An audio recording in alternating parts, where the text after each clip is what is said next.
Of course, after extra time as well, and we unfortunately will not be in Paris, losing 6-5 on aggregate in the end. But as we know, there is still 4 games left to play in the Premier League. The Premier League title still very much in our hands, and I guess that's where the attention is going to have to turn to, gents. We'll come to that in a second.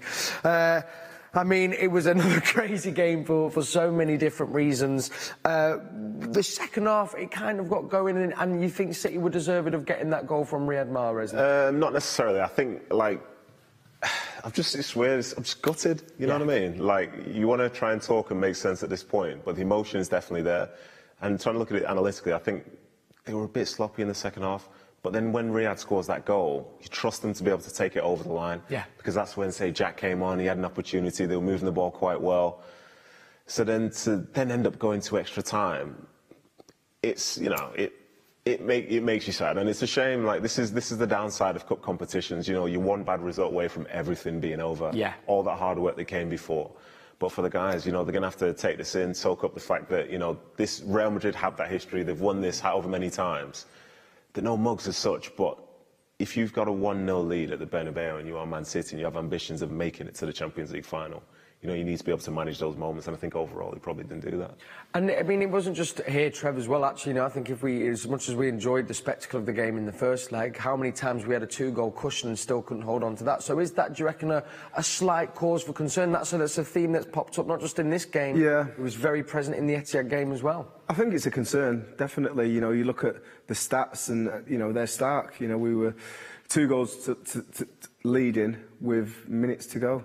And then to concede with the first shot they have on target in the 90th minute, and then to concede again in extra time, and there was a save on top of that by Edison, just shows that your game management's not right. You're not getting that balance right. You know, you've seen the game management skills at the end there by the Real Madrid players. You know, they're going down injured. And I'm not saying cheat and do certain things that they're doing, but get people behind the ball. Can you win them second balls? Can you just put it into areas where they're going to have to waste energy to go and retrieve the ball? I thought Camavinga, when he came on, I thought he was outstanding. Yeah. You know, really affected the game. Obviously, Rodrigo got the 2 goals. The header was unbelievable. You know, I don't know how he's kind of judged the flick to get a good contact on it. But too many chances conceded after it looked like we were very comfortable with that 2-goal lead. Yeah, I mean, we got the goal lead, the one that needed, that put it, you know, kind of 5-3 on aggregate. Beautifully taken from Riyad. Yeah, it certainly was, yeah. And it was a great bit of play. Say that the substitutions had just happened. Zinchenko plays a good ball to Gundogan. Gundogan opens up the play. And now Bernardo's driving at them. And I thought Bernardo was really good today overall. Yeah. And then he sets the ball up for Mahrez. Mahrez gives the keeper the eyes, thinking he's going to go to the far side. And it was just such a high, you know, everybody's jumping. All the City fans are jumping. Because that's what we like from City. That's what we almost expect from City. So you're thinking, well, maybe there's going to be more of that. And as Trevor's alluded to, you know, like, Madrid scored with their first attempts on goal. But there was something I said, like, at half-time. I said, you have to understand that when you go out there, Madrid have got 45 minutes left in the Champions League, unless something changes for them. And until the game is over, they're going to keep coming at you. Yes. That's what they do. So, like, the Mahrez goal sets you up, but then even still, it's never over. They're going to throw people at you. Like, their manager was making positive changes. The belief was there because the people who go to those games at the Bernabeu have seen it 1,000 times over. The game is not finished until that final whistle goes. And you can see that in the way that they played. And then once they had the lead, I think overall you've got to say they were comfortable. Yeah, they were comfortable. I think, listen, it'd be remiss of us not to mention the officials. Yeah. I thought, you know, we mentioned it at the half-time for Casemiro not to get booked in that first half. I think it was ridiculous. And then you see some of the challenges second half. You know, the one where the lad's gone over Phil Foden. Phil Foden was like literally stood there. It's a was it Milito? He's ridiculous leap, and you know the foul's gone for Real Madrid. I think there was a little bit of bias there, which at times you can expect, but with the yellow card ones, you know, Casemiro was very fortunate to be on the field of play. So things like that can go against you. But all in all, I think it was quite an underwhelming performance in that second half, but especially the game management when we went 2 goals ahead. What happened in those 90 minutes for the 2 goals that we conceded? And, you know, my also frustration, that was a great ball in, but, you know, Rodrigo's one of the smallest players on the pitch, so, you know, can we make sense of I think you can, because I think both goals are avoidable. Because what Madrid do isn't a surprise. Like, they have nice bits of play between Benzema and Vinicius and so on, but they also just throw balls into the box. and the clock's ticking. I think they had 6 minutes left. Yeah. They're just piling bodies in there. So at that point, you have to understand it's going to be one of those games where it's just about first contact, whether it's just about stopping the cross and the like.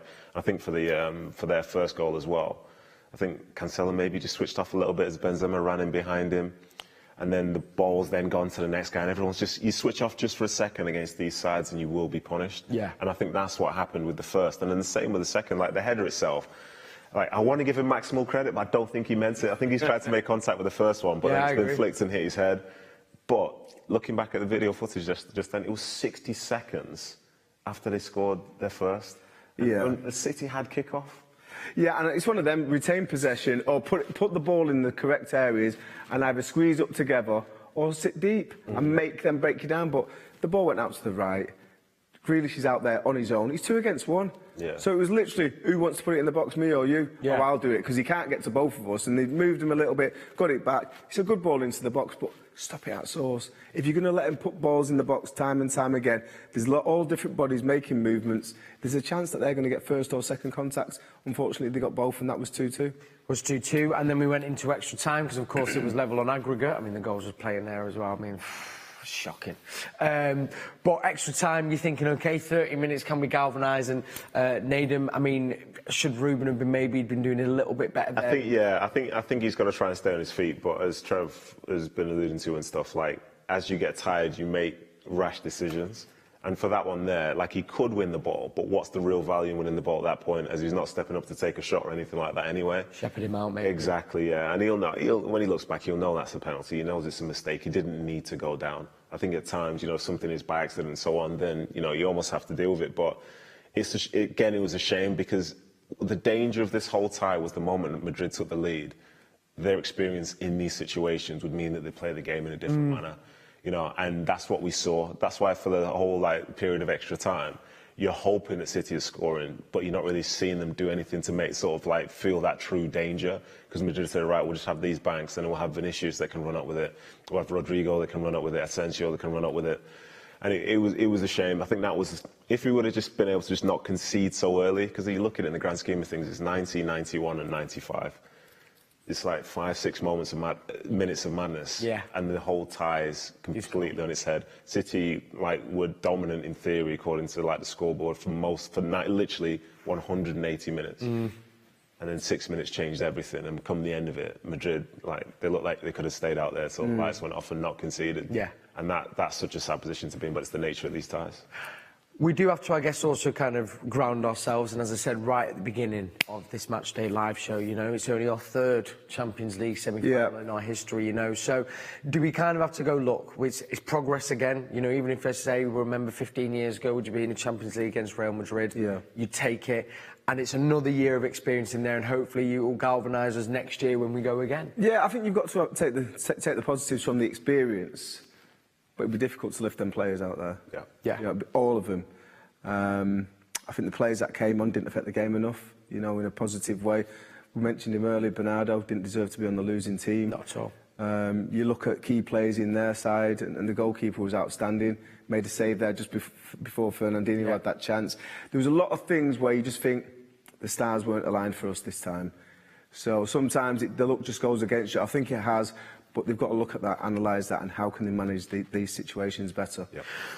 Turning our attention then back to the Premier League, of course, which is still very much in our hands, Nedum. How you said there they were pretty down on that. How do you go about lifting that squad now as we turn our attention to obviously Newcastle, which of course will be with you as well on Sunday afternoon for that?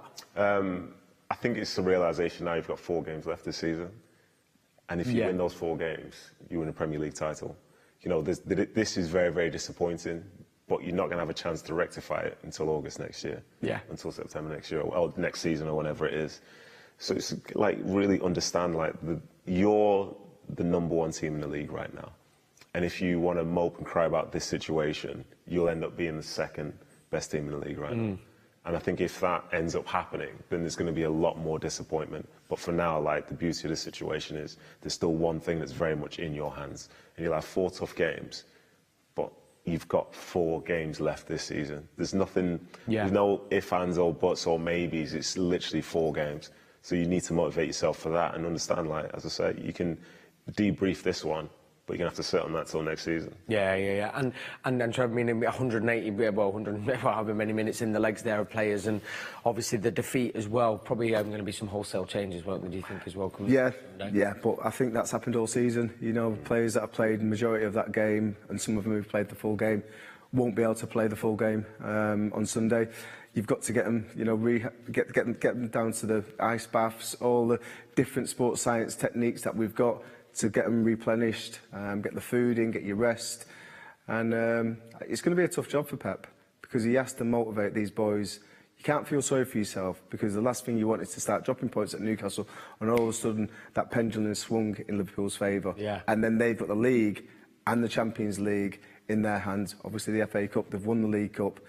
Can we live with that? No. I think that's the team talk, isn't it? Can we live with them winning the quadruple? So I think that's got to be the motivation. Get yourself right, recover, eat well, and let's get ourselves motivated so we pick up 3 points on Sunday against Newcastle. Gents, absolute pleasure. Not the result any of us wanted, but thoroughly enjoyed your company nonetheless. And if there's one thing we can celebrate, it's the new Matchday Live studio. Looks good, doesn't it? It's still very good, yeah. It's still very good here. There we go. Thank you to all you for joining us as well. So I'll be back with you Sunday afternoon, of course, 3:30. Matchday Live, that will be building up, of course, for the game against Newcastle. We'll be going again next year. Massive thank you to Trev. Massive thank you to Nedum. Thank you to you. I'll see you all at the weekend. Enjoy the rest of your week. I'll see you on Sunday. Take care.